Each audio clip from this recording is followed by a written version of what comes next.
ಇವತ್ತು ಪ್ರತಿಭಟನೆ ಮಾಡ್ತಾ ಇರುವಂಥದ್ದು ಬಿಜೆಪಿ ಅವರು. ನಿನ್ನೆ ಕೂಡ ಒಂದು ಪ್ರತಿಭಟನೆ ಮಾಡಿದ್ದಾರೆ, ಬಹಳಷ್ಟು ಹಾಸ್ಯಮಯವಾಗಿತ್ತು, ನೋಡ್ಲಿಕ್ಕೆ ಚೆನ್ನಾಗಿತ್ತು. ಅವರ ಲ್ಯಾಂಗ್ವೇಜು, ಅವರ ಡ್ಯಾನ್ಸು, ಪದ್ಯ, ಒಂದು ರೀತಿ ಪಿಕ್ನಿಕ್ ಹೋದಾಗೆ ಆಯಿತು ಅದನ್ನು ನೋಡುವಾಗ ನಮಗೆ ಕೂಡ ಅವರೊಟ್ಟಿಗೆ ಪಿಕ್ನಿಕ್ ಹೋದಾಗೆ ಅಂತಹ ಒಂದು ಪ್ರತಿಭಟನೆಯನ್ನು ನಿನ್ನೆ ಹಮ್ಮಿಕೊಂಡಿದ್ದಾರೆ. ಅದರಲ್ಲಿ ಅವರು ಹೇಳುವಂಥದ್ದು, ನಾವು ಕಂಗಾಲಾಗಿದ್ದಾರೆ, ನಾವು ಬೆಂಗಳೂರಿಗೆ ಪಾದಯಾತ್ರೆ ಮಾಡ್ತೇವೆ ಮತ್ತು ಡೆಡ್ಲೈನ್, ಸ್ಪೀಕರಿಗೆ ಡೆಡ್ಲೈನ್ ಯಾವ ಅವಶ್ಯಕತೆಯೂ ಇಲ್ಲ, ನೀವು ಡೆಡ್ಲೈನ್ ಕೊಡೋದು ಬೇಡ, ಬೆಂಗಳೂರಿಗೆ ಪಾದಯಾತ್ರೆ ಮಾಡೋದು ಬೇಡ, ನಿಮಗೆ ಯಾವುದೇ ಕಷ್ಟ ನಾವು ಕೊಡೋದಿಲ್ಲ.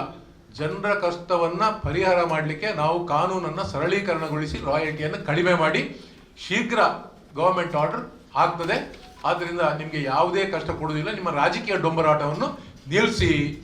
ಕಾಂಗ್ರೆಸ್ನ ಜಿಲ್ಲಾಧ್ಯಕ್ಷರು ಹರೀಶ್ ಕುಮಾರ್ ಅವರು ಭಾಳ ವ್ಯಂಗ್ಯ ರೀತಿಯಲ್ಲಿ ಮಾತನಾಡಿದ್ದು ಒಂದು ರೀತಿಯಲ್ಲಿ ಇದು ಕಾಂಗ್ರೆಸ್ನ ಸಂಸ್ಕೃತಿಯನ್ನು ತೋರಿಸ್ಕೊಡುತ್ತೆ. ಅವರು ಪದ್ಯವನ್ನು ಹಾಡಿದ್ದಾರೆ, ಡ್ಯಾನ್ಸ್ ಮಾಡಿದ್ದಾರೆ ಅಂತೇಳೋ ರೀತಿಯಲ್ಲಿ ನಮೂದನೆಯನ್ನು ಮಾಡಿದರು. ನಾನೊಂದು ಸ್ಥಳೀಯ ಶಾಸಕನಾಗಿ ಹೇಳ್ತೇನೆ, ಅದು ಪದ್ಯ ಅಲ್ಲ, ಭಜನೆ.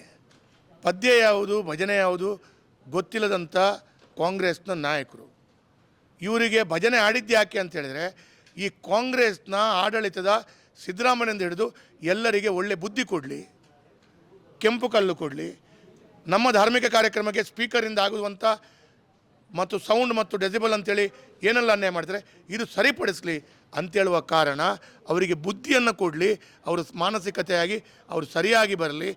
ಮೊನ್ನೆ ಸತ್ತಂಥ ಇಷ್ಟೆಲ್ಲ ವರ್ಷಗಳಲ್ಲಿ ಯಾರೆಲ್ಲ ಸತ್ತಿದ್ದಾರೆ ಅವರಿಗೆ ಅವಹೇಳನ ಮಾಡುವಂಥ ರೀತಿಯ ಒಂದು ಶವಯಾತ್ರೆಯ ರೀತಿಯಲ್ಲಿ ಮೆರವಣಿಗೆ ಮಾಡಿದ್ರಲ್ಲ, ಅದನ್ನು ಕೂಡ ಜನರು ಪ್ರಶ್ನಿಸ್ಬೋದು. ನಾಳೆ ನಾವು ಪ್ರಶ್ನಿಸಲ್ಲ, ನಿಮ್ಮ ಮಾನಸಿಕತೆ ನಮ್ಗೆ ಗೊತ್ತಿದೆ.